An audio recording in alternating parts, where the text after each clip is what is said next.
একটা একতরফা নির্বাচনে নির্বাচিত তথাকথিত জনপ্রতিনিধি। মূলত তারা সবাই আওয়ামী লীগ বা আওয়ামী লীগের দোষক।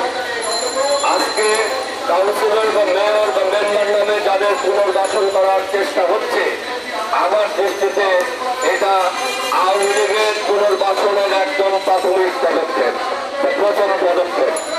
আমি আগেও অনেকবার বলেছি যে বাংলাদেশের আনাচে কানাচে প্রতিটি ভাজে ভাজে ভারতীয় গুপ্তচররা লুকিয়ে আছে। তারা কারা?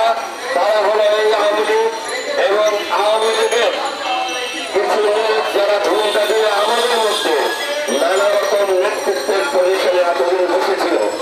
আমরা বলেছি যে এরা ভারতের গুপ্তচর, এরা আওয়ামী লীগের গুপ্তচর।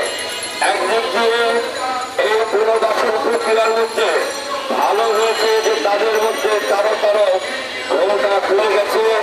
আপনারা এখন প্রমাণ পাচ্ছেন যে আমরা এতদিন যে দাবি করেছি এরা আওয়ামী লীগের দুহারে পুত্র, তাদের চেহারা এখন আপনারা দেখতে পাচ্ছেন। আজকে এই কাউন্সিলর বা কমিশনারদের পুনর্বাসনের প্রক্রিয়া চলছে। আগামীতে যাতে এদের হাত ধরে ভিন্ন নামে ভিন্ন দলের ভিতরে আওয়ামী লীগের